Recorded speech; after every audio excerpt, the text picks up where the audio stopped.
একসময় তিনি ছিলেন আলোচনার কেন্দ্রবিন্দু, আইটি খাতের একজন নিজস্ব পরিচয়ে গড়ে তোলা মানুষ, যিনি নিজ মুখেই বলেছিলেন, আমি 1 বছরের মধ্যে ৭,৫০০ ইউনিয়ন তথ্য কেন্দ্র করেছি। তিনি কখনো সরকারি চাকরি করেননি, তবুও প্রধানমন্ত্রীর তথ্য উপদেষ্টা হিসেবে পরিচিত ছিলেন। তিনি সজীব ওয়াজেদ জয়, সোনা চামচ মুখে নিয়ে জন্ম নেয়া একটি অভিজাতপূর্ণ জীবনের প্রতীক। কিন্তু আজ সামাজিক মাধ্যমে ভাইরাল হওয়া এক ছবিতে তার চেহারা মলিন, চুল এলোমেলো, চোখে মুখে ক্লান্তি আর উদ্বিগ্নতার ছাপ।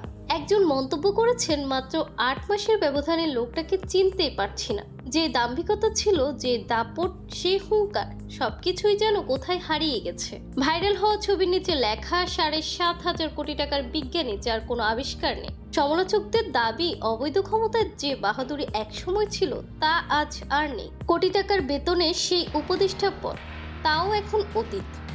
আরও চাঞ্চল্য ছড়ায় যখন জানা যায় ভারতের একটি আদালত সম্প্রতি শেখ হাসিনা ও তার ছেলে জয়ের বিরুদ্ধে গ্রেপ্তারি পরোয়ানা জারি করেছে।